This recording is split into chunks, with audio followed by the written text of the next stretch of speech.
Hey everyone, welcome back to my channel learning academy by Varsha. तो आज हम कुछ नया पढ़ने वाले हैं और जिसे देख करके आपका जो कॉन्फिडेंस है बहुत अच्छे से बूस्ट होने वाला है। तो आज हम करने वाले हैं सीटेट की PYQ, जिससे आपको देख करके बहुत ज़्यादा अंदाज़ा होने वाला है कि किस तरह के जो क्वेश्चन हैं आपके एग्ज़ाम में पूछे जाते हैं। और हम करेंगे साइंस का प्रीवियस ईयर क्वेश्चन पेपर जो 2024 में ये आपका क्वेश्चन पेपर आया है। बिल्कुल ऑफिशियल आपका ये क्वेश्चन पेपर है जो एग्ज़ाम में पूछा गया है। किस तरह के क्वेश्चंस आते हैं, कैसे आपको उन्हें अटैम्प्ट करना है, यहाँ पर आज हम ये देखेंगे। अभी तक हम अपनी क्लासेस कर रहे थे, है ना, और क्लासेस में हमने लगभग सभी क्लासेस कंप्लीट कर ली हैं। क्लास 6 की, क्लास 7 की और क्लास 8 की भी बस 2 से 3 क्लासेस रह चुकी हैं, चैप्टर रह चुके हैं। बाकी सब चीज़ें कंप्लीट हो चुकी हैं हमारी। तो अगर आप मेरे चैनल पर नए हैं तो जाइए और उन वीडियोस को देखिए और मेरे चैनल को लाइक, शेयर और सब्सक्राइब कीजिए, जिससे कि आपकी और आपके फ्रेंड्स की पूरी हेल्प हो सके। अब ज़्यादा समय नहीं रह गया है आपके एग्ज़ाम में, बहुत आप 8 फरवरी में आपका एग्ज़ाम होने वाला है। तो बहुत टाइम से हम अपने क्या था कि थ्योरीज़ को ही कर रहे थे, तो सोचा कि चलो कुछ एक्साइटेड दे दिया जाए आप लोगों को, जिससे कि आपका कॉन्फिडेंस थोड़ा सा बढ़ जाए और आपके अंदर एक एनर्जी आ जाए कि हमें अपनी तैयारी को और स्पीड में कर लेना चाहिए। ठीक है, तो चलिए स्टार्ट करते हैं अपने वीडियो को। तो देखिए यहाँ पर आपका सबसे पहली चीज़ तो यही है कि जो क्वेश्चन पेपर में आपका जो साइंस का आपका पोर्शन शुरू है वो क्वेश्चन नंबर 61 से स्टार्ट हुआ है। और इससे पहले के जो क्वेश्चंस थे वो आपके मैथ्स के आएंगे, उसके बाद आपको यहाँ पर साइंस का पोर्शन देखने के लिए मिलेगा। तो चलिए स्टार्ट करते हैं। तो फर्स्ट क्वेश्चन हमारा है, which of the following statement is और are true regarding the function of the bile juice in human digestion system. तो मानव पाचन तंत्र में त्वचा के कार्य के संबंध में निम्नलिखित में से कौन सा कथन सही है। तो यह अमाशय से आते हुए आंशिक रूप से पचे भोजन को क्षारीय बना देता है। दूसरा, यह वसा के पाचन में सहायता करता है। तो इसमें क्या है कि यह वसा के पाचन में सहायता करता है। हाँ, ये बिल्कुल सही बात है। जो बाइल जूस होता है हमारा वो क्या करता है, आपके वसा के पाचन में हेल्प करता है। दूसरा, और यह आंशिक रूप से जो बचा हुआ भोजन होता है उसे क्षारीय भी बनाता है। तो ये वाला हमारा जो ऑप्शन सेकंड है, ए और बी दोनों सही है। आगे बढ़ते हैं इससे आगे। नेक्स्ट क्वेश्चन है, which of the following represent correct matching set in the context of aquatic plants. निम्नलिखित में से कौन सा जलीय पादपों पौधों के संदर्भ में सही सुमेलन समुच्चय को निरूपित करता है।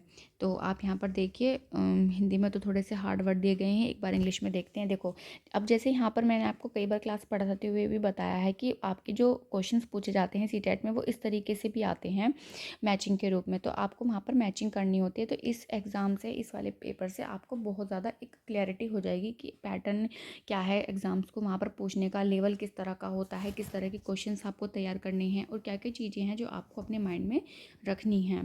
तो यहाँ पे देखिए, जो इस तरह के जो क्वेश्चंस होते हैं आपको करने का तरीका सबसे बेस्ट होता है, जो भी आपको अच्छे से आता हो सबसे पहले उसे उठाइए। देखिए यहाँ पर जैसे वैक्सी कोटिंग लिखा हुआ है, यानी कि मोमी आवरण, तो ये किस चीज़ के लिए होता है, ये होता है आपको कि helpful in offering resistance to water current, यानी कि ये आपके लिए होता है जब आप helpful in protecting against decay, एक आपका ये होता है। नेक्स्ट है helpful in providing buoyancy, helpful in staying afloat. तो आप यहाँ पर देख सकते हैं कि जो पहला यहाँ पर ऑप्शन दिया हुआ है कि प्रोटेक्टिंग अगेंस्ट डीके, तो जो वैक्सी जो कोटिंग होती है, यानी कि जो मोमी आवरण होता है पत्तियों पर, वो किस चीज़ के लिए होता है, हेल्पफुल करने के लिए, उनको प्रोटेक्ट करने के लिए होता है, जिससे कि उनका डीके ना हो, यानी कि क्षय से सुरक्षित होने के लिए। इसके बाद आपका जैसे यहाँ पर दिया हुआ है कि जो तने होते हैं, वृहद सुरंगें और छिद्र होते हैं, ये किस चीज़ के लिए होते हैं, ये होते हैं आपके तैरते रहने में सहायता करने के लिए। तो एक आप ऑप्शन आपको यहाँ पर मिल गया और उसके बाद जो तने वाला ऑप्शन आपको यहाँ पर मिल गया। तो इनमें से हम ये चेक करेंगे कि यहाँ पर सही जो आपका करेक्ट है कहाँ पर है। देखो, बी का है यहाँ पर 4, सॉरी बी का है आपका फर्स्ट। तो बी का फर्स्ट कहाँ पर दिया हुआ है, सिर्फ एक में ही दिया हुआ है इसमें, बाकी किसी में भी नहीं दिया है। तो आपका यही आंसर होगा, बाकी आपको चेक करने की ज़रूरत ही नहीं पड़ेगी। इस तरह से क्या है कि आप इजीली अपना सही आंसर चेक कर पाएंगे और क्या होगा कि आपका टाइम भी सेव हो जाएगा। तो आपको ये चीज़ें ध्यान रखनी है, जो भी आपको बेस्ट आता होगा वही आपको सबसे पहले क्या है देखना है, और बाकी जो भी हैं उन्हें जो एक्स्ट्रा दिए होंगे उन्हें रिजेक्ट करके आपको अपना ऑप्शन चूज़ कर लेना है। तो यहाँ पर आंसर क्या होगा, तो ए का है थर्ड यहाँ पर आपका, यानी कि जो लार्ज सर्कुलर लीव्स होती है हेल्प इन प्रोवाइडिंग बायोएंसी, यानी कि जो लार्ज सर्कुलर लीव्स होंगी वो क्या करेंगी, बायोएंसी यानी कि फ्लोट ऊपर मतलब बायोयंस यानी कि उत्प्लावन जो एक होती है, उत्प्लावकता जो होती है उसको वो प्रदान करेंगे, यानी कि ऊपर ऊपर रहने का उसको एक नीचे से फोर्स अप्लाई होएगा जिससे कि वो ऊपर ऊपर को उठे रहेंगे। इसके बाद है stems have large tunnel and holes. जो टनल और होल्स होंगे वो किस चीज़ के लिए होंगे? हेल्पफुल इन स्टेइंग फ्लोटिंग, यानी कि जल में मतलब स्टे रहने के लिए, तैरते रहने के लिए। जो लार्ज उसमें होल्स होंगे यानी कि उनमें हवा भरी रहेगी तो फ्लोट करने का अच्छे से काम करेंगे। और जो रिबन लाइक लीव्स होंगी वो क्या काम करेंगी आपका? वो काम करेंगे helpful in offering distance to water current, यानी कि जल धाराओं से प्रतिरोध देता या प्रस्तुत होता है। तो यानी कि जो जल धाराएँ होती हैं आपकी, जो मतलब उनसे मतलब बचाव के लिए होता है, यानी कि प्रतिरोध करता है उनका कि वो उनको कोई भी हार्म ना पहुंचा सके। तो इस तरह से क्या है, आपको सारे ऑप्शंस देखने हैं और ये सारे क्वेश्चंस वही हैं जो हम थ्योरी में अपनी क्लासेस में पढ़ते हैं, ठीक है। तो ऐसे कुछ भी चीज़ें आपको वहाँ पर नहीं पढ़ाई जाती, जो भी एक्स्ट्रा हो सब कुछ आपका बिल्कुल एग्जाम ओरिएंटेड होता है। अगर आप एक भी क्लास को ठीक से देखेंगे तो आप पूरी इस क्लास को देखने के बाद रिलेट कर पाएंगे कि कितनी अच्छी तरह से मैं चीज़ों को वहाँ पर आपको समझाती हूँ, और एक एक वही लाइन आपकी हाईलाइट होती है जो आपके एग्जाम में आने वाली होती है। चलिए आगे बढ़ते हैं। नेक्स्ट क्वेश्चन है हमारा 63। यहाँ पर देखो असर्शन के रूप में और रीज़न के रूप में भी क्वेश्चन दिए जाते हैं। तो nichrome is use as heating element in device like electric toaster and electric geyser. और रीज़न दिया है nichrome has high melting point and low resistivity, यानी कि जो नाइक्रोम का जो प्रयोग होता है विद्युत टोस्टर, विद्युत गीजर जैसे यंत्रों में मापन तत्व के रूप में होता है। नाइक्रोम का उच्च गलनांक और निम्न प्रतिरोध होता है। देखो ये तो गलत बात है, सेकंड जो तर्क यानी कि जो रीज़न दिया हुआ ये बिल्कुल गलत है। यहाँ पर ऐसा कुछ नहीं होता है। नाइक्रोम की जगह अगर यहाँ पर टंगस्टन दिया होता तो ये बात उसके लिए तो ठीक हो जाती, बट नाइक्रोम के लिए नहीं है। और जो पहला आपका अभिकथन दिया हुआ है यानी कि असर्शन दिया हुआ है ये बिल्कुल ठीक है। नाइक्रोम का तार है आपका विद्युत टोस्टर और गीजर वगैरह में ये यूज़ होता है, तो इसलिए आपका ऑप्शन बी ठीक हो जाता है। यहाँ पर ए सही है और आर गलत है। चलिए आगे बढ़ते हैं क्वेश्चन नंबर 64 की तरफ। On the basis of the following information identify the substances which give flame on burning. तो हमें यहाँ पर एक टेबल दी गई है और हमें ये पहचानना है कि यहाँ पर जलने के बाद में कौन सी सारी जो चीज़ें होती हैं वो ज्वाला देती हैं, है ना। तो यहाँ पर देखिए ठोस जलने पर वाष्प बनता है, तो ठोस नहीं बनता, हाँ होता है, कई बार देखा है हमने कि ठोस से डायरेक्टली क्या होता है वेपराइजेशन हो जाता है हमारा, सब्लिमेशन जिसे हम बोलते हैं। द्रव जो द्रव से होता है, हाँ ठोस से भी होता है, द्रव नहीं, ये भी गलत है आपका।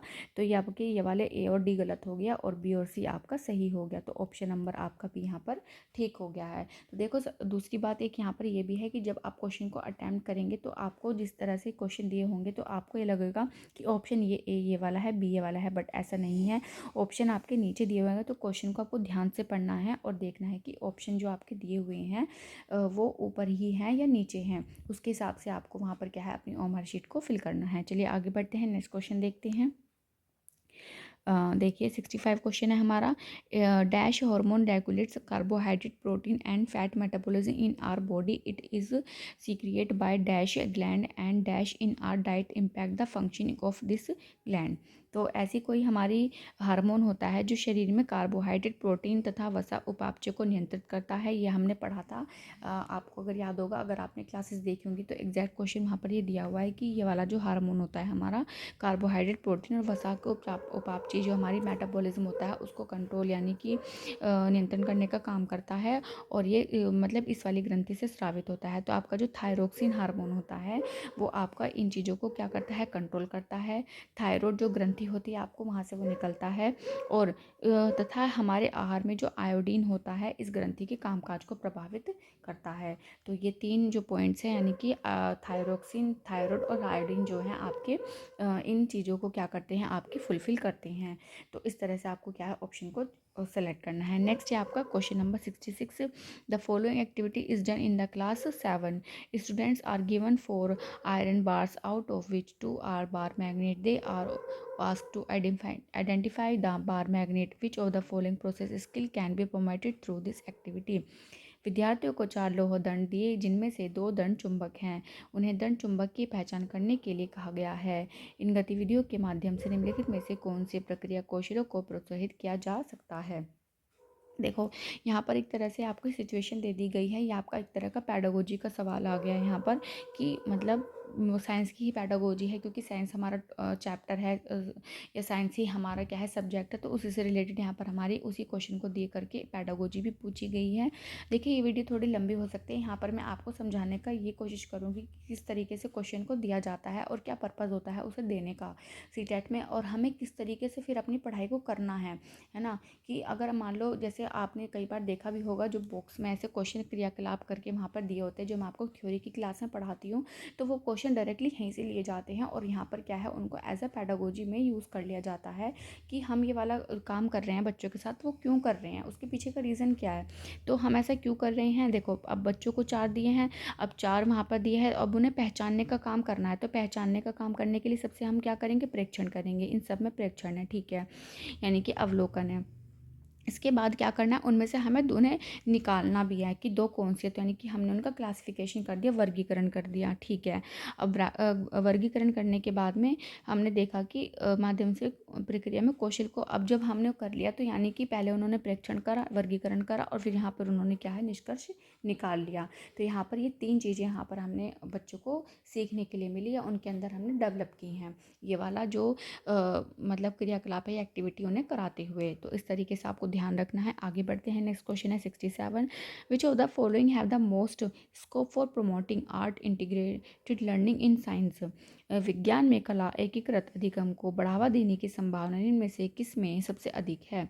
तो अगर आपको जो जो विज्ञान में जो कला होती है, मतलब जो एक तरह से मतलब जो भी हमारी मतलब आर्ट स्किल्स होती हैं बढ़िया, उन्हें किस तरीके से आप विज्ञान में किस तरीके से उनको उस लर्निंग जो है आपकी साइंस की अच्छी हो सकती है, तो उसको है प्रयोजना यानी कि परियोजना पोर्टफोलियो द्वारा। तो यहाँ पर जर्नल वगैरह से कोई मतलब नहीं है इस चीज़ का, उपाख्यानात्मक प्रलेख हो यानी कि एनेक्डोटल रिकॉर्ड्स, जर्नल राइटिंग, इस चीज़ से भी कोई इसका लेना देना नहीं है, पोर्टफोलियो ये सब भी नहीं है। तो यहाँ पर आपका जो करेक्ट आंसर होगा वो होगा आपका प्रोजेक्ट और पोर्टफोलियो, क्योंकि प्रोजेक्ट में आपकी बहुत सारी मतलब एक तरह की आर्ट्स यूज़ हो सकती हैं, तो बेस्ट आंसर यहाँ पर यही होगा, आपको दूसरा देखने की भी ज़रूरत नहीं पड़ेगी, है ना। बाकी और किसी में ऐसी कोई चीज़ नहीं दिख रही है जो आपको आर्ट से रिलेटेड दिख रही होगी, क्योंकि प्रोजेक्ट आपका ऐसा होता है जो आपकी कहीं ना कहीं उसमें आर्ट भी छिपी हुई होती है। तो यहाँ पर आपका बेस्ट आंसर होगा क्या, ए। और यहाँ पर जो भी आंसर यहाँ पे लिए गए हैं वो सारे ऑफिशियल आंसर हैं जो सीटेट द्वारा दिए गए हैं। इसके बाद है question number 68, which of the following should not be the purpose of the open book assessment in science. निम्नलिखित में से कौन सा विज्ञान में खुली पुस्तक आकलन का उद्देश्य नहीं होना चाहिए। तो ऑप्शन 1 है अधिगमकर्ता की अवधारणात्मक समझ को मापन करना, परीक्षा में अधिक अंक लाना, पुस्तक के अन्वेषण के अवसर प्रदान करना, अधिगमकर्ता में आकलन के भय को कम करना। देखो अगर आप ध्यान से ऑप्शन को पढ़ोगे ना तो ज़्यादा कुछ करने की ज़रूरत ही नहीं पड़ेगी। यहाँ पे सिर्फ एक ही ऐसा नेगेटिव ऑप्शन दिया हुआ है, बाकी सारे इस तरह के ऑप्शन दिए गए हैं जो बच्चे में कहीं ना कहीं हेल्प ही करेंगे। तो देखो हम कोई भी काम करते हैं तो to gauge conceptual understanding of learner, और यही तो हमारा मोटिव होता है कि हम बच्चों को कुछ भी समझा रहे हैं उसकी जो कंसेप्ट हो उसके अच्छे से समझ में आए, वो उसको अच्छे से कैप्चर कर सके, है ना। दूसरा क्या है कि हम उसे अपॉर्चुनिटी देते हैं कि वो नई नई चीज़ों को एक्सप्लोर करे, या बुक्स हो कुछ भी चीज़ हो उन्हें एक्सप्लोर करे, तो ये ऑप्शन भी हमारा सही है। अधिगमकर्ता में आकलन के भय को, और सही बात है कि जब भी हम बच्चों को पढ़ा रहे हैं तो हम असेसमेंट का पर्पज़ ये बिल्कुल भी नहीं होता कि हम उनको डरा दे कि हो तुम्हारे नंबर इतने कम आए हैं, तुम डल बच्चे हो, तुम फेल हो जाओगे, और ये बिल्कुल नहीं होता है। उनके अंदर से हमें भय निकालना होता है कि नहीं आप कर सकते हो, आप अच्छा परफॉर्म कर रहे हो, बस आपको थोड़ी सी मेहनत की और ज़रूरत है, आपका ये वाला फील्ड वीक है और इस पर ही आप ज़्यादा वर्क करेंगे या आप इस टॉपिक को अच्छे से पढ़ेंगे तो आप अच्छे से मार्क्स और गेन कर सकते हैं। तो ये भी हमारा सही आंसर है। नेगेटिव आंसर है हमारा यहाँ पर परीक्षाओं में अधिक अंक लाना। हमारा असेसमेंट का कोई भी मतलब ये नहीं होता है कि बच्चे को हम अधिक अंक लाने के लिए वहाँ पर प्रोत्साहित करें।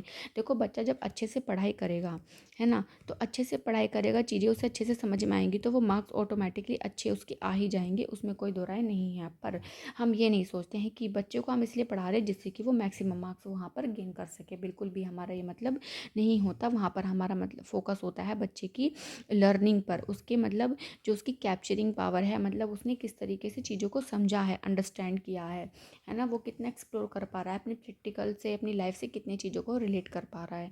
तो यहाँ पर हमारा जो नेगेटिव आंसर था वही था कि परीक्षाओं में अधिक अंक लाना, तो इसका आंसर यही सही होगा। आगे बढ़ते हैं फिर हम अपने नेक्स्ट क्वेश्चन की ओर। Which of the following statements are true. तो यहाँ पर हमसे पूछा है कि इनमें से कौन सा कथन सही है। क्रिस्टलिन यानी कि क्रिस्टलीकरण एक रासायनिक परिवर्तन है। प्रकाश संश्लेषण एक रासायनिक परिवर्तन है। फल का पकना एक भौतिक परिवर्तन है। दूध से दही बनना एक रासायनिक परिवर्तन है। देखो जो हमने आई थिंक ये चैप्टर क्लास 7 में हमने ये चैप्टर किया है भौतिक और रासायनिक परिवर्तन वाला, और एज इट इज़ क्वेश्चन वहाँ पर दिए गए हैं और मैं आपसे वही क्लास में पढ़ाते हुए समझाती हूँ कि यहीं से एज इट इज़ क्वेश्चन बन के आते हैं आपके। और देखो बिल्कुल, और बहुत बार तो आपको क्वेश्चन ऐसे मिलेंगे जो चैप्टर के पीछे एक्सरसाइज दी होती है ना, जब मैं आपको कराती हूँ एज इट इज़ उठा करके वहाँ पर रख दिए जाते हैं। तो ऐसे ही एक क्वेश्चन है, क्रिस्टलीकरण एक रासायनिक परिवर्तन है? नहीं, मैंने देखो पढ़ाया भी था ये आपको कि क्रिस्टलीकरण क्या होता है, एक आपका भौतिक परिवर्तन होता है। और शायद मुझसे एक मिस्टेक भी हो गई थी, कन्फ्यूजन हो गया था, तो मैंने नेक्स्ट क्लास में इसको क्लियर भी किया था कि नहीं, ये एक भौतिक परिवर्तन ही होता है। इसके बाद है प्रकाश संश्लेषण रासायनिक प्रक्रिया है, सही बात है। फल का पकना भौतिक नहीं, फल का पकना भी क्या होता है, अपने आप में एक रासायनिक परिवर्तन है। दूध से दही का बनना आपका रासायनिक परिवर्तन है, बिल्कुल सही बात है। तो आपका यहाँ पर पहला भी गलत हो गया है और सी भी गलत हो गया है।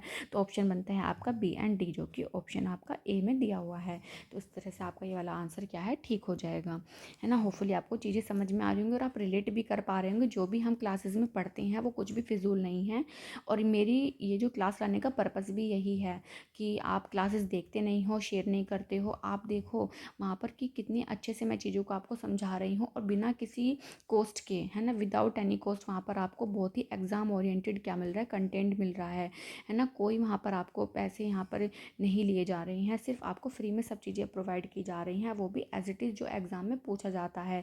बहुत बड़े बड़े कोचिंग्स आपको वहाँ पर ये चीज़ें आपको बहुत सारे पैसों में देते हैं, बट मैं आपको ये चीज़ें बिल्कुल फ्री में प्रोवाइड करा रही हूँ, है ना। और आने वाले समय में मैं भी आपके लिए बहुत कुछ अच्छा करने वाली हूँ, और जैसे ही हमारी और अभी 2-3 क्लासेस बाकी हैं क्लास 8 की, वो भी कंप्लीट हो जाएंगी, तो मैं और भी कुछ अच्छा आपके लिए सोचूंगी, ठीक है। तो अगर आपका सपोर्ट अच्छे से बना रहेगा तो मैं आपके लिए बेस्ट से बेस्ट कंटेंट लाने की कोशिश करूँगी, जिससे कि आप इजीली अपने एग्ज़ाम को अच्छे से कर सके बिना किसी बर्डन के। चलिए आगे बढ़ते हैं। नेक्स्ट क्वेश्चन है हमारा 70। Children of all ages group have various ideas which may be different from science concept which all the following statements are true regarding this idea. Again हमें ट्रू स्टेटमेंट पूछा है, तो इन वर्ड्स पर ध्यान देना है कि हमें क्या ट्रू और क्या फॉल्स पूछा है, क्या नॉट पूछा है ना। तो क्या है, सभी आयु वर्ग के बच्चों की विभिन्न धारणाएं होती हैं जो कि विज्ञान अवधारणाओं से भिन्न हो सकती हैं। निम्नलिखित में से इन धारणाओं के संबंध में कौन से कथन सही हैं? अच्छा, तो ये धारणा सामान्यतः स्थिर होती हैं, ये प्रेक्षित या अनुपालनीय परिघटनाओं के कारण बनती हैं, ये समान विकासात्मक रूप का प्रतिरूप का पालन करती हैं, उन्हें सरलता से परिवर्तित किया जा सकता है, वे प्राय प्रभाव क्षेत्र डोमेन विशिष्ट होती हैं। देखिए यहाँ पर जो सभी आयु वर्ग के जो बच्चे होते हैं उनकी विभिन्न धारणाएं होती हैं, सही बात है। अब भाई जो जिस एज का बच्चा होगा उसकी धारणा विज्ञान के प्रति वैसी होगी, है ना, और विज्ञान की अवधारणाओं से भिन्न हो सकती हैं। तो इसी धारणाओं से रिलेटेड हमें यहाँ पर ये देखना है कि जो धारणाएं सामान्यतः स्थिर होती हैं, यानी कि these ideas are usually stable. हाँ, देखो जो आइडियाज़ होते हैं या जो धारणाएँ होती हैं हमारी, वो लगभग क्या होती है, लगभग स्टेबल ही होती हैं। इसके बाद है कि जो आपका प्रेक्षित या अनुपालनीय परिघटना के कारण बनती हैं, यानी कि ऑब्जर्वेबल फिनोमिना। हाँ, सही बात है, जब हम किसी चीज़ को ऑब्जर्व करते हैं तब हमारी धारणा बनती है। तो बी तो आपका 100% सही है, जो कि सभी ऑप्शंस में दिया गया है।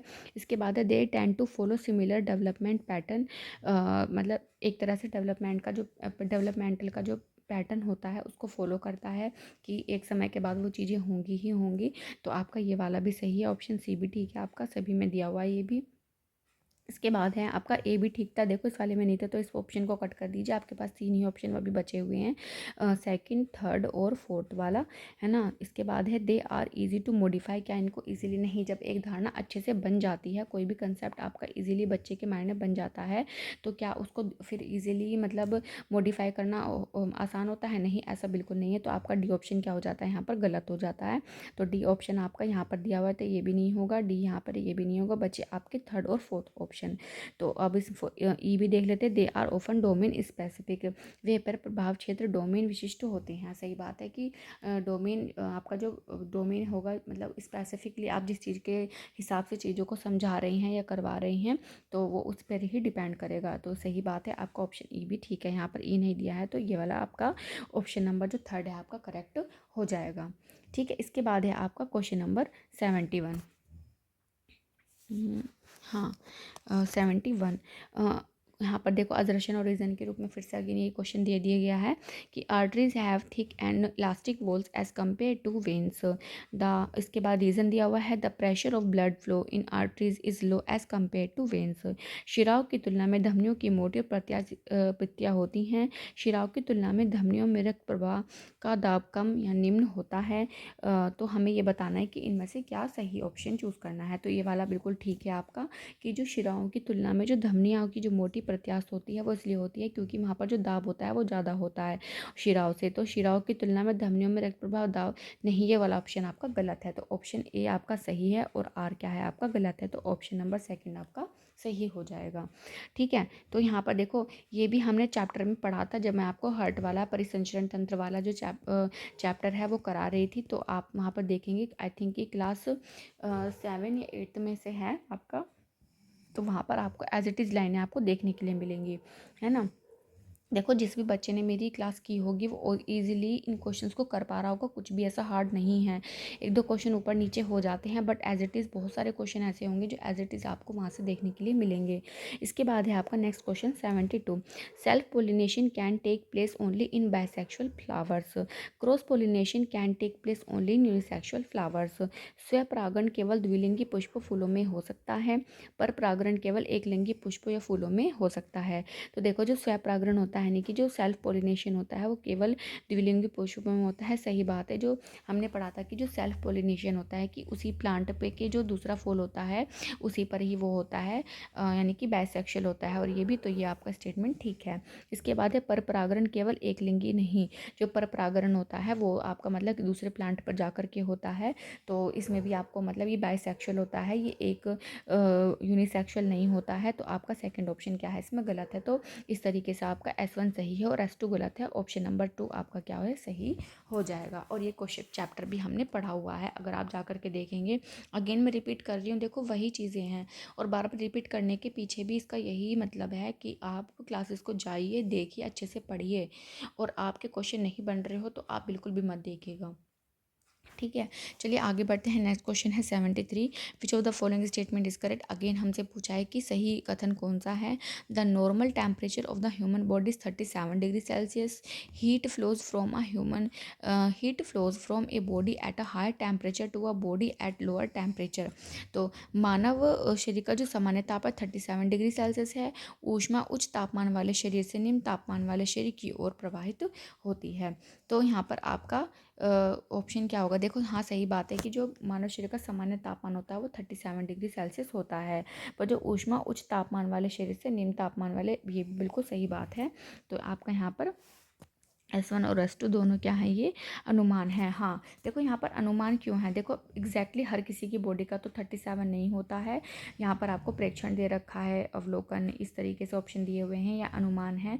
बट ये दोनों क्या है आपके अनुमान है। क्यों, क्योंकि जो आपका 37 डिग्री सेल्सियस है आपका बॉडी का मतलब, ये माना जाता है कि किसी का 36 या 37 हो सकता है। देखो वैसे मुझे इस क्वेश्चन में थोड़ा सा डाउट फील हो रहा है कि यहाँ पर ये किस तरीके से उन्होंने ऑप्शन चूज़ किया हुआ है ऑफिशियल आंसर की के अकॉर्डिंग, है ना। और जो आपका उच्च ताप, और हमेशा जैसे अगर मान लो कोई बॉडी यहाँ पर ए रखी है और यहाँ पर कोई बॉडी बी रखी है और इसका टेम्परेचर ज़्यादा है और इसका टेम्परेचर कम है, तो जो हीट का फ्लो होगा ज़्यादा से कम की ओर होगा। तो ये भी आपका ठीक है। तो यहाँ पर S1 और S2 दोनों ही अनुमान लिए गए हैं, तो ऑप्शन यहाँ पर आपका ए ठीक है। ठीक है, तो नेक्स्ट आगे बढ़ते हैं नेक्स्ट क्वेश्चन की ओर। जो नेक्स्ट क्वेश्चन है यहाँ पर आपका 74 है। द डेंसिटी, देखिए यहाँ पर ये क्वेश्चन पेपर कुछ इस तरीके से ही है, होपफुली आपको ठीक चीज़ें अच्छे से समझ में आ रही होंगी। The density of medium A is more than medium B but less than medium C, in which medium does the sound travel fastest, ये लिखा है फास्टेस्ट। माध्यम ए का घनत्व बी के घनत्व से अधिक है। अच्छा, मतलब जो ए की जो डेंसिटी है वो ए से बी से क्या है, ज़्यादा है, डेंसिटी बी से ज़्यादा है। और जो आपका फिर नेक्स्ट क्या दिया है, किंतु माध्यम सी के घनत्व से कम है। तो माध्यम ए का घनत्व बी के घनत्व से अधिक है। अच्छा, ए का अधिक है किंतु सी से कम है, यानी कि डेंसिटी सबसे ज़्यादा सी की सबसे ज़्यादा है, ए की उससे कम है और सबसे कम बी की है। किस माध्यम में ध्वनि सबसे तेज चलेगी। तो हमने कल ही ये चैप्टर करा है ध्वनि वाला, है ना। क्लास 8 का चैप्टर 10 है ये, मैं आपको बता रही हूँ क्या है, क्लास 8 का चैप्टर 10 जो हमने कल ही किया है। और इस चैप्टर 8 और यही ध्वनि वाला चैप्टर है, वहाँ पर ये दिया गया है कि साउंड जो ट्रैवल करती है आपके सॉलिड में करती है, जितना ज़्यादा सॉलिड मतलब डेंस होगा उसमें वहाँ पे वो करेगी। तो सबसे किस माध्यम से सबसे तेज गति करेगी? तो ऑप्शन है आपका यहाँ पर सी होगा, क्योंकि सबसे ज़्यादा डेंस कौन सा है? सी है, यानी कि ठोस सबसे ज़्यादा यही होगा। तो यहाँ पर ऑप्शन आपका सी करेक्ट हो जाएगा। इसके बाद है while ice melt, question number 75, while ice melt eight 0 degree Celsius this its temperature, यानी कि जब बर्फ़ हिम 0 डिग्री सेल्सियस पर पिघली है तो उसका तापमान समान रहता है। तो जब वो क्या करती है कि जब आपकी बर्फ़ पिघलती है 0 डिग्री सेल्सियस पर, तो उसका तापमान क्या रहता है? समान रहता है। इसके बाद है next question 76, which of the following strategies would support inquiry oriented science teaching, निम्नलिखित में से कौन सी रणनीति जांच पड़ताल उन्मुख विज्ञान शिक्षण का समर्थन करेगी? जल में डुबोने पर किसी वस्तु के बाहर घटने को प्रदर्शित करना, विद्यार्थियों को तैरने और डूबने से संबंधित गतिविधियों की सलिंस लगाना या रखना, वास्तविक एवं आभासी बाहर के बीच के भेद समझाना, आर्किमिडीज सिद्धांत को परिभाषित एवं व्याख्या करना। तो यहाँ पर आप देखिए, सबसे पहले तो देखो ये वाला जो आंसर है आपका आर्किमिडीज सिद्धांत, देखो सिद्धांत को यहाँ पर हम इंक्वायरी तो नहीं करेंगे, तो बिल्कुल आंसर कट हो गया, इसका तो कोई मतलब ही नहीं है। इसके बाद क्या है कि वास्तविक और आभासी भार के बीच में भेद भेद समझना, ये भी समझाना नहीं, ये भी नहीं है। भेद समझाना इंक्वायरी से मतलब यहाँ पर इस चीज़ का बिल्कुल भी नहीं है। इसके बाद है कि जल में डूबने पर किसी वस्तु के भार घटने को प्रदर्शित करना, तो जल में डुबाने पर नहीं, यहाँ पर ये इस चीज़ का भी कोई मतलब नहीं बैठता है कि इंक्वायरी। यहाँ पर देखिए, विद्यार्थियों को तैरने एवं डूबने यानी कि engaging student in floating and sinking activities, जब वो बच्चे खुद से वो चीज़ों को फ्लोटिंग और सिंकिंग करेंगे, तो वहाँ पर क्या है कि खुद से वो देखेंगे कि क्या हो रहा है। इंक्वायरी उनको करने के लिए वहाँ पर इंक्वायरी ओरिएंटेड वहाँ पर उनकी वो लर्निंग हो रही होगी। तो ऑप्शन यहाँ पर आपका जो सेकंड है वो करेक्ट हो जाएगा। इसके बाद है क्वेश्चन नंबर 77, तो यहाँ पर पूछा है कि read the following statement in the context of laws and theories in science. पहला दिया है स्टेटमेंट 1 है, laws are in generalization statement where theories are explanations, laws are very old and theories are contemporary, laws can't be changed whereas theories are subject to change. विज्ञान में नियम सिद्धांतों के संदर्भ में निम्नलिखित में कथनों को पढ़िए। नियम सामान्यीकरण कथन है, जबकि सिद्धांत व्याख्याएं हैं। नियम बहुत पुराने हैं और सिद्धांत समकालीन हैं। नियम बदले नहीं जा सकते, जबकि सिद्धांत परिवर्तन के अधीन हैं। देखो, जो पहला आपका ऑप्शन है कि जो नियम सामान्यीकरण कथन है, जबकि सिद्धांत व्याख्याएं, सही बात है। जो आपके जो नियम होते हैं वो जनरलाइज होते हैं, और जो आपकी थ्योरीज होती है वो एक्सप्लेनेशन मतलब होती है उनकी। तो आपका पहला बिल्कुल सही है। ठीक है, इसके बाद है आपका सेकंड दिया है कि नियम बहुत पुराने हैं, laws are very low old and theories are, नहीं ऐसा कुछ भी नहीं है, मतलब ये आपका ऑप्शन गलत है। नियम बदले नहीं जा सकते, क्यों नहीं बदले जा सकते? बिल्कुल बदले जा सकते हैं। तो ऑप्शन आपका थर्ड भी करेक्ट हो गया। तो यहाँ पर सिर्फ आपका ऑप्शन नंबर 4 सही है, जिसमें S1 सही है, S2 और S3 गलत है। ठीक है, इसके बाद आता है आपका नेक्स्ट क्वेश्चन, क्वेश्चन नंबर 78।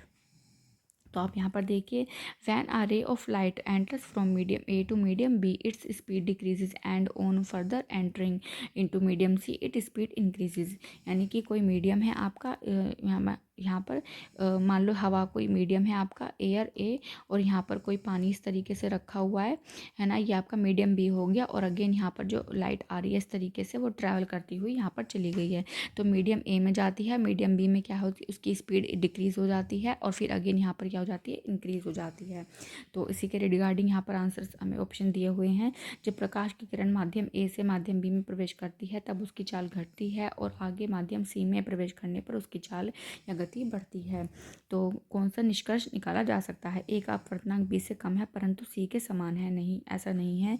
ए और सी के अपवर्तनांक बी से कम है। हाँ, जो ए और बी के जो अपवर्तनांक है वो आपके सी से कम होंगे, तभी क्या हो रहा है कि वहाँ पर जो बी में जो आपकी जो लाइट ट्रैवल कर रही है वो कम हो रही है, और ए में और सी में क्या है, वो सेम है या बढ़ रही है। और ये भी गलत है आपका, और ये भी गलत है। ठीक है, इसके बाद है Question number 79. Dash is a teaching of vegetative propagation in which a part of the stem or a young branch of a plant is pulled and buried in moist soil such that the branch is still attached to the parent plant. After some time, roots develop in the buried part and it grows into a new plant. Dash is an example of plant usually grown through its technique. तो अब आप ये देखिए next यहाँ पर क्या दिया है। डैश का एक प्रवर्धन की एक विधि है, तकनीक है जिसमें तने के एक भाग अथवा पादप पौधे की तरुण शाखा को खींचकर आर्द्र मृदा में इस प्रकार दबा दिया जाता है कि वह शाखा अपने जनक पादप पौधे से फिर से भी जुड़ी रहे। कुछ समय पश्चात गाड़े गए भाग से जड़ें विकसित हो जाती हैं तथा यह नए पादप या पौधे में विकसित हो जाता है। डैश सामान्यतः इस प्रवृत्ति तकनीक के माध्यम से उगाए पौधे का उदाहरण है। तो आप ये देखिए यहाँ पर जो आपका पर्तन या जो चमेली होता है ना, जो आपका यहाँ पर ये सामान्यतः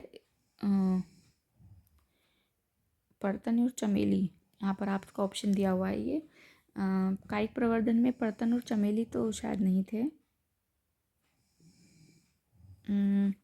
खींचकर आर्द्र भूमि में, देखिए इस वाले क्वेश्चन पर मुझे डाउट है, वैसे ऑफिशियल आंसर की मैं तो ये पर्तन और चमेली ही दिया हुआ है। लेयरिंग और जैस्मीन, गाढ़े गए भाग में जड़ें विकसित हो जाती हैं तथा एक नए पादप में विकसित हो जाता है। सामान्यतः इस प्रविधि में माध्यम से उगाए गए पौधे का उदाहरण है। कायिक प्रवर्धन हमने जो पढ़ा था, वेजिटेटिव प्रोपेगेशन हमारा हाइड्रा मुकुलन, तो ये हमारा आपका बडिंग वाला था नहीं। कायिक प्रवर्धन गुलाब रोपण नहीं, रोपण तो नहीं होगा। पर्तन यानी कि लेयरिंग, मृदा में गाड़ दिया जाता है और वह शाखा अपने जनक पादप से फिर भी जुड़ी रहे।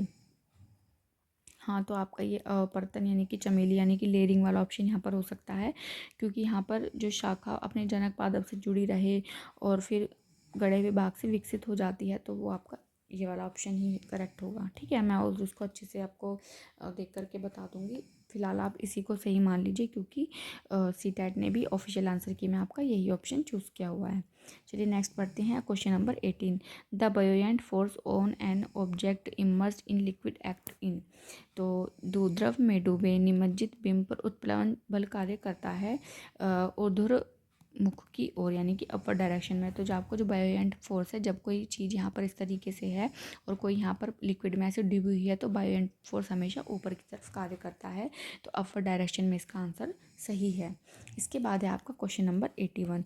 अजरसन रीजन से ही है ये भी। Achievement in STEM related course is influenced by gender. Reason है problem solving strategy use by boys and girls are different. STEM संबंधी पाठ्यक्रम में उपलब्धि लिंग जेंडर द्वारा प्रभावित होती है।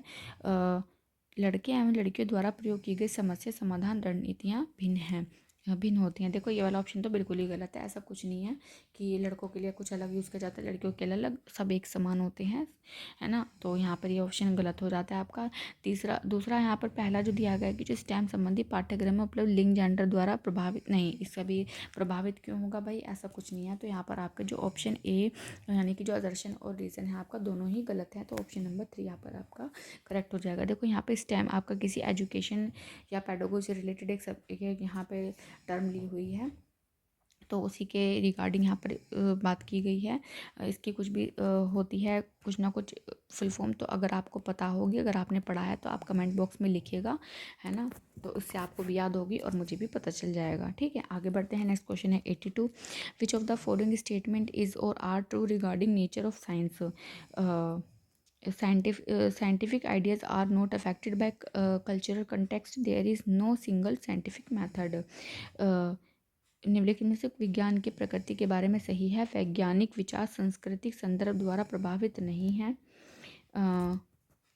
कोई एकल वैज्ञानिक विधि पद्धति नहीं है।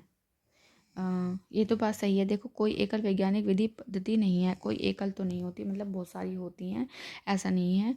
बहुत सारी हो सकती हैं और होती भी हैं। तो ये वाला स्टेटमेंट सही है कि एकल ही नहीं है। ठीक है, इसके बाद है वैज्ञानिक विचार सांस्कृतिक संदर्भ द्वारा प्रभावित नहीं है, ये वाला गलत है।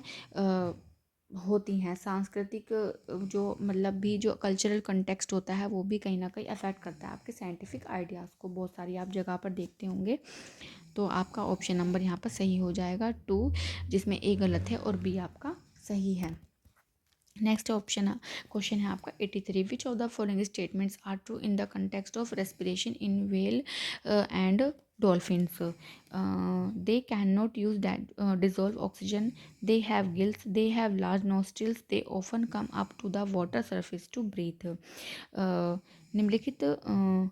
निम्नलिखित में से कौन सा कथन व्हेल और डॉल्फिन में श्वसन के संदर्भ में सही है? तो वे विलीन ऑक्सीजन का उपयोग नहीं कर सकती, उनके पास गिलिया क्लोम होते हैं, उनके पास वृहद नासद्वार होते हैं, वे प्राय जल पृष्ठ पर सांस लेने के लिए आती हैं। तो ये वाली बात बिल्कुल सही है कि अगर उनको जो ऑक्सीजन होती है अगर वो पानी में ले ली होती तो वो क्या है, पानी के बाहर नहीं आती। तो गिल या क्लोम नहीं होते तभी तो वो पानी के बाहर आती हैं। तो ये वाले उनके पास नहीं होते, तो ऑप्शन भी आपका गलत है। वृहद नासद्वार होते हैं, हाँ, उनके जो नोस्टिल होते हैं तभी वो ऑक्सीजन लेने के लिए बाहर आती हैं। और often come up to water surface, हाँ ये भी बात सही है। तो ऑप्शन ए, सी और डी वाला यानी कि ऑप्शन नंबर ए आपका यहाँ पर करेक्ट हो जाएगा। ठीक है। इसके बाद है आपका question number 84। Sunita takes 0.5 gram of sodium carbonate in a test tube and adds 5 ml of dilute hydrochloride acid. Next है she passes the gas produced in the above reaction through lime water, which of the following represent the chemical reaction take place in A and B. अच्छा, यहाँ पर लिया हुआ है कि जो sodium chloride लिया हुआ है, सोडियम कार्बोनेट यानी कि सोडियम Na2CO3 लिया गया है और उसके साथ क्या है, डाइल्यूट HCl को मिलाया गया है। तो यहाँ पर बताना है कि किस तरह की जो रिएक्शन है वो टेक प्लेस होगी। ठीक है। तो यहाँ पर हमें देखेंगे कि Na2CO3 है, यहाँ पर HCl है, जब Na के साथ यहाँ पर क्या है, जो Cl है वो चला जाता है और जो हमारा ये कार्बोनेट है वो हाइड्रोजन के साथ इसकी ऑक्सीजन निकल जाती है और CO2 यानी कि कार्बन डाइऑक्साइड बन के निकल जाता है जब आप उसको पास करते हैं क्या, लाइम वाटर से। अब रिएक्शन थ्रू लाइम वाटर से पास की जाती है, तो इस तरह की रिएक्शन हमें प्राप्त होती है। इसके बाद है कि अच्छा, शी पासिस द गैस। अच्छा, अब जो गैस आई है यानी कि जो CO2 गैस यहाँ पर मेन है हमारी, तो अगर हम जब इसको लाइम वाटर, आपका क्या होता है, कैल्शियम हाइड्रोक्साइड होता है, जब उसको वहाँ से पास किया जाता है तो कैल्शियम कार्बोनेट बनता है और हाइड्रोजन बनता है। तो यहाँ पर इस तरह की रिएक्शन टेक प्लेस होगी, तो ऑप्शन नंबर आपका यहाँ पर ए करेक्ट हो जाएगा। तो देखो मैं अगेन यहाँ पर इसको रिपीट कर देती हूँ कि सोडियम कार्बोनेट लिया सुनीता ने और उसके बाद उसमें डाइल्यूट HCl मिला दिया, तो ये सब मिलाने के बाद उसे क्या मिलता है, NaCl मिलता है और H2O और CO2 मिलती है। इसके बाद जब वो ये वाली चीज़ों को क्या करती है, वो दोबारा से लाइम वाटर यानी कि कैल्शियम हाइड्रोक्साइड के पास जब पास करती है CO2 गैस को, तो क्या होता है कि कैल्शियम कार्बोनेट मिलता है और हमें क्या मिलती है, H2O मिलती है। तो यहाँ पर इस तरह की रिएक्शन हमें देखने के लिए मिलेंगी, तो ऑप्शन नंबर आपका ए यहाँ पर करेक्ट हो जाएगा। इसके बाद है question number 85, which of the following statement are not true regarding compounds. निम्नलिखित में कौन सा कथन यौगिक के संबंध में सही नहीं है? यौगिक संगठन पदार्थों के गुणों को दर्शाते हैं, केवल तत्व ही यौगिक को बनाने के लिए विक्रिया कर सकते हैं, प्रत्येक यौगिक का संयोजन सदैव स्थिर या निश्चित होता है, यौगिक को भौतिक एवं रासायनिक विधियों द्वारा ही पृथक किया जा सकता है। तो जो यौगिक के जो संगठक गुणों को दर्शाते हैं, सही बात है, तो ऑप्शन ए आपका करेक्ट है। तो यहाँ पर नहीं है तो इसे हटा दीजिए। केवल तत्व ही यौगिक बनाने के लिए अभिक्रिया कर सकते हैं, हाँ, तो फिर ये भी आपका सही है, बी ऑप्शन आपका इसमें नहीं है, यानी कि आपका ये बचा और ये वाला बचा। इसके बाद है प्रत्येक यौगिक का संयोजन सदैव स्थिर, नहीं, ऐसा तो नहीं है, हमेशा स्थिर तो नहीं होता है, तो यहाँ पर आपका सी ऑप्शन करेक्ट हो गया, तो ऑप्शन नंबर आपका 2 यहाँ पर सही होगा। और जो यौगिक होते हैं भौतिक रासायनिक विधियों द्वारा ही पृथक किया जा सकता है, ये आपका सही है बिल्कुल, तो ऑप्शन नंबर 2 यहाँ पर आपका करेक्ट हो जाएगा। इसके बाद आता है question number 86, which of the following statement is true? Soil with कौन सा कथन सही है? निम्न जल धारण क्षमता वाली मृदा का उत्तम व्यातन होता है तथा निम्न अंतःस्रवण दर होती है। निम्न जल धारक क्षमता वाली मृदा का कमजोर वातन होता है तथा निम्न अंतःस्रवण दर होती है। थोड़े से टिपिकल वर्ड हो रहे हैं, इंग्लिश में पढ़ लेते हैं। Soil with low water holding capacity has good aeration and low percolation rate. Soil with low water holding capacity has poor aeration and low percolation rate. Soil with low water holding capacity has good aeration and high percolation rate. soil with low water holding capacity has poor aeration and high percolation rate। देखिए यहाँ पर देखो, जो आपका निम्न जल धारण जो क्षमता वाली जो मृदा का उत्तम वातन यानी कि जो उसका एरेशन यानी कि जो हवा पास करने वाली जो उसकी चीज़ होगी वो अच्छी होगी। दूसरा, उच्च अंतः श्रवण दर होगी यानी कि जो अंतः श्रवण दर होगी उसकी यानी कि अंतःश्रवण दर यानी कि जो आपका वो होगा ना कि जो रेट होता है आपका, दर होती है किसी भी चीज़ के मतलब पास हो, दर को उसके जाने की, पास हो जाने की वहाँ से किसी भी पानी को उसके छिद्रों में से, तो वो चीज़ आपकी क्या होती है, परकोलेशन होती है। तो यहाँ पर आपका ऑप्शन नंबर 3 करेक्ट हो जाएगा। इसके बाद है question number 87, which of the following question is a divergent question, यानी कि उसके मल्टीपल आंसर्स हो सकते हैं। डाइवर्जेंट का मतलब यहाँ पर ये आपका पेडागोजी का क्वेश्चन है। What if there was no gravity on earth, अच्छा अगर ग्रेविटी नहीं होगी तो क्या होगा। इसके बाद है how does gravity vary with the altitude, मतलब ऊंचाई के साथ गुरुत्वाकर्षण बदल जाता है क्या। What would happen to gravity if the size of earth is reduce to half, अगर पृथ्वी का आकार में आधा कर दिया जाए तो गुरुत्व और गुरुत्वाकर्षण कैसे प्रभावित होगा। Why does the ball throne up comes down, क्यों ऊपर की ओर फेंकी गई गेंद नीचे आती है। तो यहाँ पर देखो, यहाँ पर भी एक आंसर मिलेगा तो ये नहीं है, अगर आधा कर देंगे तो ये भी इसका आंसर भी एक ही होगा, इसका भी आंसर ये होगा। अगर हाँ, अगर कोई गुरुत्वाकर्षण नहीं होगा तो क्या हो सकता है, इसके हमारे बहुत सारे आंसर्स हो सकते हैं। जैसे अगर हम क्वेश्चन अगर क्लास में बच्चों को पढ़ा रहे हैं और उनसे क्वेश्चन पूछेंगे कि अगर मान लो ग्रेविटी नहीं होगी तो क्या होगा, कि वहाँ पर उसके मल्टीपल वो आंसर्स दे सकते हैं। तो ऑप्शन नंबर यहाँ पर आपका फर्स्ट सही होगा।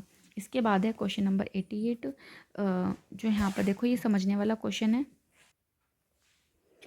Complete the following table. यहाँ पर देखो दिया हुआ है कि जो एटॉमिक नंबर है 9 है, डी है, मास नंबर है ए है, 24 है, नंबर ऑफ इलेक्ट्रॉन्स दिए हैं, number of proton, number of neutrons दिए हुए हैं। तो देखो यहाँ थोड़ा सा लॉजिक वाला क्वेश्चन है, ये डायरेक्टली नहीं आंसर इसका मिलेगा। कि यहाँ पर देखो मैं आपको समझाती हूँ कैसे आपको ये करना है। देखो एटॉमिक नंबर 9 है और यहाँ पर पूछा है कि A B C D E respectively बताना है आपको। और यहाँ पर मास नंबर पूछा है, नंबर ऑफ़ इलेक्ट्रॉन है, नंबर ऑफ़ प्रोटॉन है, नंबर ऑफ़ न्यूट्रॉन है। तो देखो एटॉमिक नंबर है, हमें मास नंबर पता है कि जो मास नंबर होता है number of proton plus number of neutron के बराबर होता है। तो मास ये आपका number of P plus N होता है मास नंबर आपका। तो और जो आपका प्रोटॉन होता है वो प्रोटॉन किसके बराबर होता है, एटॉमिक नंबर के बराबर होता है ना। तो जब जो आपके नंबर ऑफ़ प्रोटॉन है वो कितने हैं, 9 है। ठीक है, यानी कि सी का आंसर आपको क्या मिल गया, 9। तो सी का आंसर 9 किस में दे रखा है, 1 2 3, एक तो इसमें दे रखा है, 1 2 3 यहाँ पर दे रखा है, 1 2 3 यहाँ पर दे रखा है। तो आपका ये वाला ऑप्शन हट गया। इसके बाद जब यहाँ पर आपका सी का आंसर आ गया, अभी आपसे पूछा है ए कैसे निकलेगा, पी प्लस एन करके। तो पी है आपका क्या, 9, पी आपका है 9 और आपका जो नंबर ऑफ न्यूट्रॉन क्या दे रखा है, 10, यानी कि टोटल कितना हो जाएगा, 19। एक आंसर क्या आएगा, 19, यहाँ पर भी दे रखा है और यहाँ पर भी दे रखा है। तो आपका ये ऑप्शन भी हट गया, आपके पास अब 2 ऑप्शन बचे हैं। ठीक है, इसके बाद आपका क्या पूछा है, नंबर ऑफ़ इलेक्ट्रॉन। तो नंबर ऑफ़ इलेक्ट्रॉन होते हैं वो बराबर होते हैं, वो भी किसके, आपके नंबर ऑफ़ प्रोटॉन के, जो मतलब एटॉमिक नंबर है नंबर ऑफ़ प्रोटॉन के बराबर ही होंगे वो। तो यहाँ पर आपका ऑप्शन नंबर ये 9 जो है, सी वाला यहाँ पर दिया हुआ है, बी वाला यहाँ पर 10 है और यहाँ पर क्या दिया हुआ है, 9 है। तो ये ऑप्शन ये भी कट गया। तो इस तरह से आपका ये वाला आंसर यहाँ पर निकल के आ जाएगा। और भी आप करके देख सकते हैं, जैसे ए बी सी हमारे 3 आंसर आ चुके हैं यहाँ पर, ये हट गए हैं। इसके बाद डी ई एफ। तो डी यहाँ पे एटॉमिक नंबर है, मास नंबर आपके पास 24 हमें दिया हुआ है और 24 और यहाँ पर प्रोटॉन दिए हुए हैं। ठीक है, तो जब हम 24 में से 12 घटाएंगे तो 12 यानी कि हमें क्या मिल जाएगा, एफ़ की वैल्यू मिल जाएगी। तो एफ़ की वैल्यू 12 यहाँ पर हमें देखो दी हुई है, ये रही एफ़। तो एफ़ यहाँ पर आ गया, नंबर ऑफ़ जो इलेक्ट्रॉन है आपके नंबर ऑफ़ प्रोटॉन के बराबर होंगे। तो ये 12 है तो वो भी क्या हो जाएंगे, आपके 12 हो जाएंगे। इसके बाद आपका डी बचा, जब जो प्रोटॉन की संख्या आपकी 12 है तो एटॉमिक नंबर भी आपका क्या हो जाएगा, 12। तो इस तरीके से आपका ऑप्शन यहाँ पर ए करेक्ट हो जाएगा। इसके बाद है आपका क्वेश्चन नंबर 89। यहाँ असर्शन और रीजन में दिया हुआ है, convex mirror are used as rear mirror in vehicles, they are erect and enlarged image. अवमुख यानी कि उत्तल दर्पण का उपयोग वाहनों में पश्च दर्शन दर्पण रियर व्यू मिरर के रूप में होता है और वे वे ऊर्ध्वाधर शीर्ष और विवर्त प्रतिबिंब बनाते हैं, उनका व्यापक दृष्टि क्षेत्र होता है। हाँ, ये सही बात है। जो आपके उत्तल दर्पण होते हैं वो आपके जो रियर व्यू होते हैं आपके, उसको देखने के लिए, यानी कि जो आपके जो भी आपकी गाड़ी यहाँ पर होती है उसके यहाँ पर साइड में लगे हुए रहते हैं, पीछे की चीज़ें देखने के लिए होता है। और क्या होता है, इरेक्ट होती है जो इमेज होती है और एनलार्ज्ड होती है, और वाइडर जो बड़ा एरिया होता है वहाँ पर उसको छोटा करके दिखा दिया जाता है उस मिरर में। तो ऑप्शन यहाँ पर बी आपका सेकंड सही होगा, ए सही है, तथा केवल R2 ही ए की सही व्याख्या करता है। केवल R2 ही, हाँ आपका ये सॉरी, ऑप्शन तर्क R1 गलत है आपका, और जो आपका R2 है व्यापक क्षेत्र वाला ये सही है।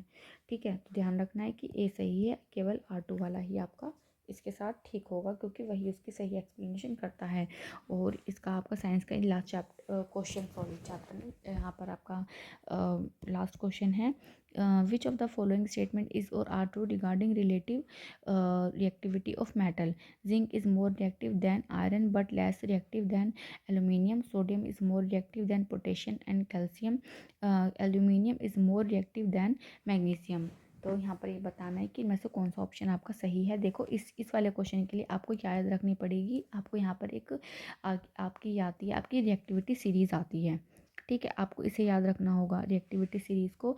इस सीरीज़ में क्या होता है कि आपको ये पता चलेगा, देखो जिंक कहाँ पर है, यहाँ पर जिंक देखो ये रहा जिंक, और zinc is more reactive than iron, और आयरन क्या है इसके नीचे आ रहा है, but less reactive than aluminium, और एल्यूमिनियम इसके ऊपर आ रहा है। हाँ, यानी कि जो जिंक है आयरन से तो ज़्यादा रिएक्टिव है, बट एल्यूमिनियम से कम रिएक्टिव है। क्यों? क्योंकि जो रिएक्टिविटी सीरीज़ के अकॉर्डिंग क्या है, वो एल्यूमिनियम से नीचे है और आयरन से ऊपर है। तो पहला स्टेटमेंट आपका सही हो जाता है। इसके बाद है sodium is more reactive than potassium and calcium. तो अब देखते हैं, सोडियम नहीं, पोटेशियम तो उससे ऊपर है, तो फिर सोडियम उससे ज़्यादा रिएक्टिव हो ही नहीं सकता, तो आपका ये वाला ऑप्शन क्या है, गलत हो जाएगा। इसके बाद है aluminium is more reactive than magnesium. तो एल्यूमिनियम नहीं, तो एल्यूमिनियम मैग्नीशियम के नीचे है, तो एल्यूमिनियम भी क्या है, मोर रिएक्टिव नहीं हो सकता मैग्नीशियम से। तो ये वाला भी आपका स्टेटमेंट गलत है, तो केवल ए ऑप्शन यहाँ पर आपका सही हो जाएगा। और इस तरीके से क्या है, आपके साइंस के सारे क्वेश्चन हो जाएंगे, और इसके बाद यहाँ पर आपका दूसरा पार्ट जो है आपका स्टार्ट हो जाएगा, जो भी वो सब्जेक्ट से रिलेटेड होगा किसी के भी, है ना। कई बार आपका यहाँ पे कोई सब्जेक्ट या फिर पार्ट जो आपका वो आएगा, आपका लैंग्वेज से रिलेटेड वो आ जाएगा। तो इस तरीके से क्या है, आपके यहाँ पर 30 क्वेश्चंस आपके साइंस के दिए गए हैं, पैडागोजी के प्लस आपके कंटेंट के, जो आपको करने हैं। इसी तरीके से क्वेश्चन आएगा, और ये जो मैं आपके सामने PYQ लेकर के आई हूँ, बिल्कुल एग्जैक्ट वही PYQ हैं। ऐसे ही पेपर आपको देखने के लिए आपको मिलेगा आपके एग्ज़ाम में, आप उसको देखिएगा, बिल्कुल ऐसे ही पैटर्न वहाँ पर दिया हुआ होता है, ऐसे ही क्वेश्चन आपके वहाँ पर पूछे जाते हैं। और अगेन मैं आपसे कह रही हूँ कि सिर्फ क्वेश्चन पढ़ने से काम नहीं चलेगा, थ्योरी अच्छे से पढ़नी पड़ेगी। अगर आप चाहते हैं फर्स्ट अटैम्प्ट में ही आपका एग्ज़ाम क्लियर हो जाए, तो आप जाइए लर्निंग अकेडमी बाय वर्षा पर। ठीक है, वहाँ पर मेरे चैनल पर देखिए, सभी चैप्टर्स की वीडियोस मैंने डाली हुई हैं। बहुत सारे क्वेश्चंस ऐसे होंगे डायरेक्टली आपको देखने के मिलेंगे। अगर आप अपने नोट्स बनाते हैं तो बहुत अच्छी बात है, अगर समय नहीं है तो आप बार बार मेरी वीडियोज़ को देखिएगा, बहुत हेल्प आपको होगी।